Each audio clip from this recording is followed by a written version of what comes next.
Hey there everybody, Brett Davis coming at you again from Asia Life Magazine HQ. Now while we're all still conducting our social distancing, and by the way fellas, how is the social distancing beard going? Mine's going a treat. I know that because my missus is definitely socially distancing herself from me. But anyway, so what I thought we'd want to talk about today is one of my absolute favorite things in the world. It's Scotch whiskey. Now here at Asia Life we happen to inherit a few bottles from various nefarious sources, so we thought we'd take a lash at it today, but this is not going to be a tasting. I'm not going to talk about the different notes and that kind of stuff. This is basically just Scotch whiskey 101, the very bare basic facts, so that if you would like to enjoy it, you can sort of have a handle on the beginning of how to approach it. So we're not going to shoot this in one take like we normally do with most of these videos, right? Because I'm going to try 4, maybe 5 whiskeys, and I'm not going to do that in 8 minutes. Okay, so there'll be a few cuts in here, all right? Okay, so the first whiskey I'm drinking today is this one, Tom & Toole. It's from the Speyside region.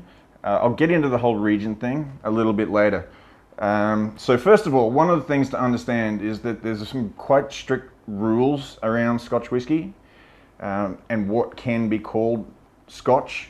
It's part of a law called the Scotch Whisky Regulations, and basically it has to be made in Scotland and bottled in Scotland and labelled in Scotland. The two types that you're probably familiar with are single malt whiskey and blended whiskey. There's other categories based on a few different little things, but they're the main ones that you want to know. So basically single malt means, this is a single malt. Oh, that's cheeky. Not bad. A single malt just means the whiskey is made from malted barley in a pot still in a single distillery. Okay, that's it. It all comes from that one batch. That's it. That's a single malt. Blended whiskies can come from different distilleries, and they can use single malt whiskies, and they can also use what are called grain whiskies.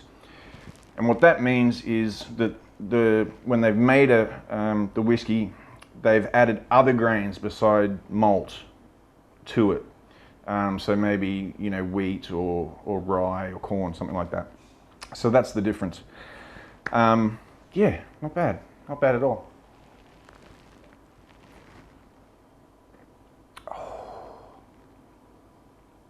It's going to be an interesting afternoon. Okay, so next up is this one. This is Highland Park. Okay, it's from a place called Orkney, at the very far north of Scotland, actually an island off the coast. And you'll see that this is a 30-year-old whiskey. Anytime you see a number on a whiskey, that's the minimum age of the whiskey that's used in it. So some blends, like say Chivas Regal, will do like a 12-year-old or an 18. Now they're blended whiskies, Chivas, and so it means that whatever number is the youngest whiskey that's being used in the blend. So there might actually be some older stuff.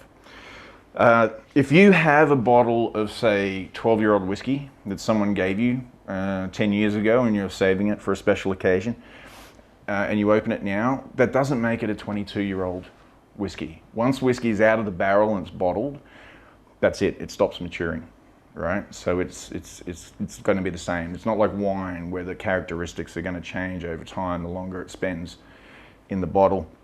So rightio, Highland Park 30.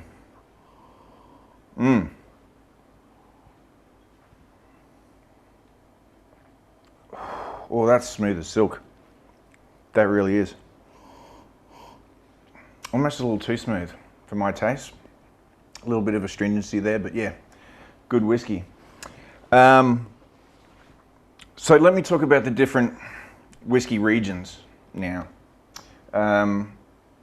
There's basically, officially there's 5, although there's kind of a bit of a debate about it because they've changed over time. So sort of officially it's the Lowlands, the Highlands, Speyside, Islay, and Georgetown. There's 5. But things over time, you know, Speyside used to be part of the Highlands, but then there was just so many distilleries popped up there around the River Spey, that's what Speyside means, that it became its own region. The islands to the west of Scotland, the Hebridean Islands, are counted as part of the Highland region, but Islay is not, which doesn't make sense to me because the island whiskies I find are quite distinctive. So they're the different regions. This is a Highland whiskey. Not bad, and I'll talk a little bit more about the different sort of flavors that you're supposed to typically get from those different regions.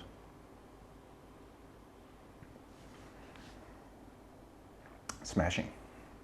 Okay, back again, needed a little time out. So I was talking before about the regions.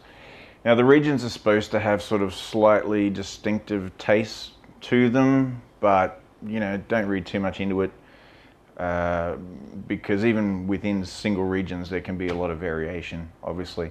But generally speaking, the lowland whiskies are thought to be sort of like a bit cleaner, maybe a little bit sort of a floral or sometimes even a fruity element to it. The island whiskies are very heavy on the peat, like Lefroy, for instance. That one's famous for it basically tasting like you stuff a whole bunch of dry grass in your mouth and then set it on fire. And then the Highland and Speyside whiskies are sort of somewhere in between the two. But like I said, don't read too much into it. The lowland whiskies, actually, this is Telesco, by the way, this bad boy here from the Isle of Skye, which again is in those Hebridean Islands I was talking about before. And also a stunningly beautiful place too, by the way. I've completely lost my train of thought. That's probably because this is my 3rd whiskey. Oh yeah, lowland whiskies. Lowland whiskies can tend to cop a lot of shit, and there's kind of a historical element there. Basically, it goes back to the 1700s when the British Crown first started taxing whiskey. They were actually taxing the malt that was used to make the whiskey. So what happened was that in the Highlands, because it's such a wild country, right, people could hide their stills, you know, and there were excise men running around trying to find them and all that kind of stuff. But it was pretty easy to hide. There's got one little thing. In 1782, there was more than 1,000 illegal stills confiscated in the Highlands alone, and it's thought to have been only a fraction of how many there actually were. So anyway, during this period, Highland whiskey became known for its affordability and much better quality because the lowland guys around Edinburgh couldn't get away from the excise man. So they had to cut their whiskey with other grains. Again, like I said before, like rye and wheat and so forth. And so it wasn't as good a quality. And so that's kind of why lowland whiskies get shit on a little bit, even though now there's plenty of them that are made in a pure single malted barley form. One I want to shout out to is called Glenkinchie. It's fabulous, really, check it out. Speaking of that history of whiskey and taxation and excise men running around the Highlands, I definitely want to shout out to my good buddy Hajime at The First, which is probably the best whiskey bar in the country. One of the best whiskey bars actually I've ever experienced anywhere in the world. The First, it's on Hunter Kang Street. And Hajime can tell you that whole history of Scotch whiskey story through the medium of mime, because he doesn't really speak much English at all. And he also doesn't mind a drink with his patrons. So if you get there sort of around 10:30, 11 at night, things can be pretty loose. And ask him to tell you the story of the history of whiskey. It's hilarious, it really is. Okay, so Telesco. This is normal, like Telesco's got a reputation as a real sort of big ballsy island whiskey, so. Yeah, and that doesn't disappoint. That's got guts to it. If you like to know you're drinking a real whiskey, then yeah, you can't go too far wrong with Telesco. As to how you drink your whiskey, I don't give a fuck how you drink your whiskey. Each to their own, as long as you enjoy whiskey. but I do have some opinions. A lot of people will say a drop of room temperature water, it helps open up the flavors because it warms it a little. And that's fine. I like to just have mine neat. I like to taste what it tastes like coming out of the bottle. If you put ice, or God forbid, like any kind of mixer in your whiskey, and you're drinking a top shelf whiskey, just take the bottle and hit yourself over the fucking head with it. You know, again, it's just an opinion. But once you put ice in it and that temperature just plummets, you can't taste the whiskey. You can't really taste the whiskey. You know, I'm not a big fan of whiskey-based cocktails and so on and so forth, but if you are, then, you know, get yourself like a J&B or something like that, or, you know, if you want to be a bit fancier, maybe a Shivers, like a standard Shivers blended or something like that. You could go Johnny Walker, but honestly, fuck that shit. There's a certain similarity in astringency, a slightly metallic taste to Johnny Walker, and I mean that goes all the way through from Red Label all the way through up to Blue Label, which is whiskies or really any product's triumph of marketing over reality or common sense. I mean, fucking Johnny Walker Blue Label. You know, here's a tip. For the price you pay for a bottle of Johnny Walker Blue Label, you can get 2 of these at least, and probably 1 of these. This is Cull Isla. It's also from Isla, and it's a solid whiskey. So for the love of Christ, just don't buy Johnny Walker Blue Label. Fuck that shit. Okay, speaking of how you should drink whiskey, I'll get back to that.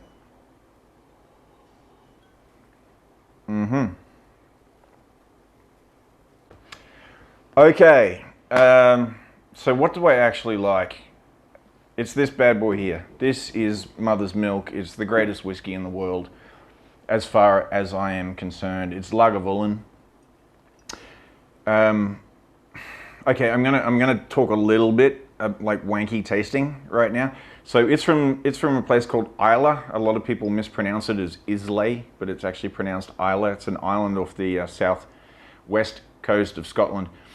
There's a lot of distilleries there. It's actually right next door to Lefroy, which I mentioned earlier. But the reason I love it is because I believe it's like the most balanced whiskey. Up front, it's got like a lot of that smoky peatiness, but then it's sort of the finish, that taste you get sort of as you swallow it at the end.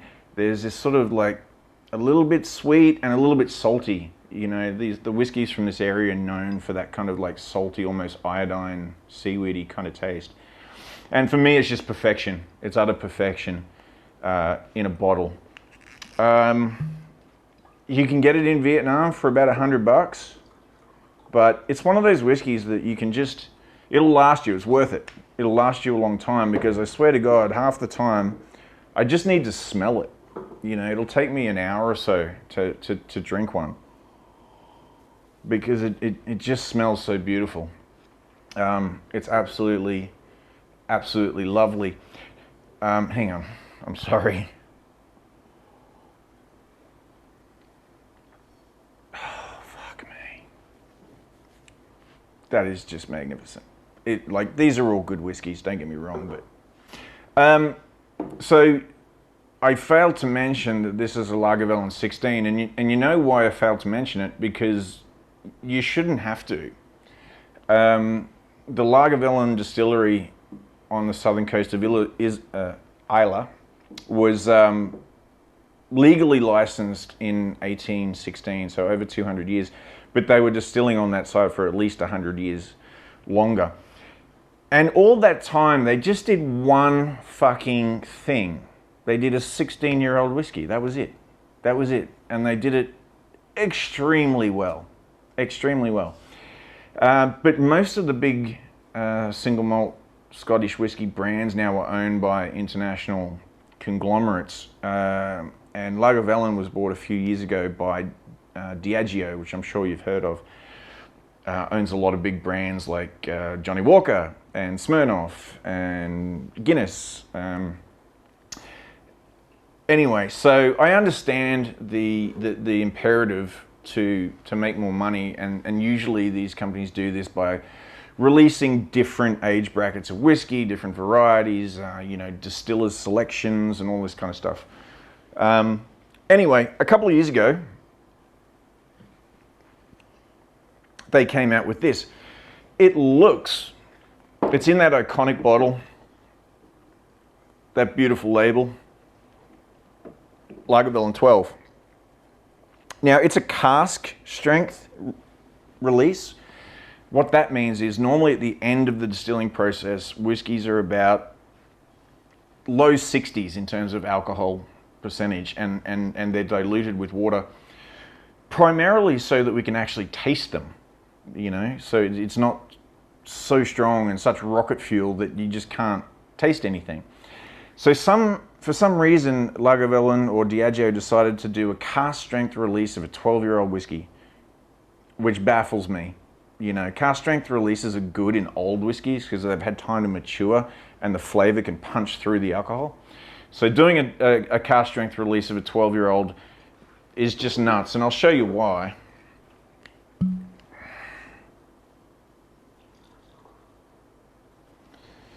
Can you look at the color on that? Look at the color on that. Right? This is the 16, this is the 12. Look at that. It's craziness, right? Now, I don't know what kind of barrels they're using. Most single malt whiskies are matured in old American bourbon barrels.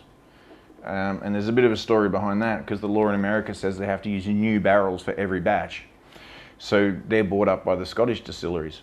For centuries prior, Scotch whiskey was matured in sherry barrels, sometimes port barrels, etc. Sometimes you can still find finished. Glenmorangie love doing different finishes. So they're matured in bourbon barrels and then finished for the last couple of years in sherry or port barrels or stuff like that. Anyway, back to this fucking travesty. The color, okay. This is mother's milk, and then you look at this. That's almost singeing my nose hairs. I swear to fucking Christ, I drank this for the first time yesterday and I just couldn't believe it. I couldn't believe it.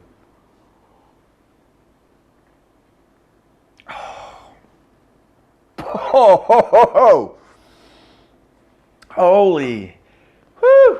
That is a 56.5% alcohol right there. So that's up there.